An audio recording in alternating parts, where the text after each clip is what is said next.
చెట్టులో వచ్చిన 13 నిమ్మకాయలతో నేను పికిల్ తయారు చేశానండి. చాలా అంటే చాలా టేస్టీగా కుదిరింది. చిన్న చిన్న చిట్కాలు మీతో షేర్ చేసుకుంటాను.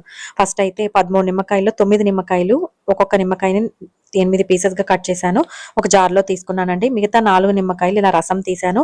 అందులో 1 టీ స్పూన్ పసుపు, అలాగే 5 టీ స్పూన్ సాల్ట్ వేశాను. ఒక చిన్న చిట్కా ఏంటంటే, మీరు ఎన్ని నిమ్మకాయలు తీసుకుంటారో అందులో సగం పీసెస్ కట్ చేసుకోండి. సగం దాంట్లో రసం తీయండి. అప్పుడైతే నిమ్మకాయ పికిల్ ఇంకా బావుంటుంది. కొంచెం జ్యూసీగా బావుంటుందనమాట. నేను కొన్ని తక్కువ తీసుకున్నాను కాబట్టి జ్యూస్ అనేది ఎక్కువగా రాలేదండి. కానీ టేస్ట్ అయితే చాలా బావుంది.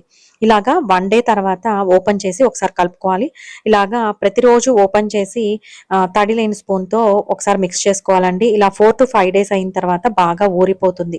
ఇందులో మనము తిరగమాత వేసుకోవాలి. ఫస్ట్ ఆయిల్ తీసుకోవాలండి. నువ్వుల నూనె ఏదైనా తీసుకోవచ్చు. అందులో ఆవాలు, జీలకర్ర, ఎండుమిరపకాయలు, కరివేపాకు, ఇంగువ వేసుకొని కాస్త చల్లారిన తర్వాత ఇందులో సాల్ట్ ఆల్రెడీ వేసాం కదా! కారం పొడి వేస్తూ ఉన్నాను. 5 టీ స్పూన్స్ కారం వేసానండి. నాకు పర్ఫెక్ట్‌గా సరిపోయింది. ఇలాగ మిక్స్ చేసేసుకొని ఒక ఎయిర్ టైట్ జార్‌లో పెట్టుకుంటే సరిపోతుంది. తప్పకుండా ట్రై చేయండి. చాలా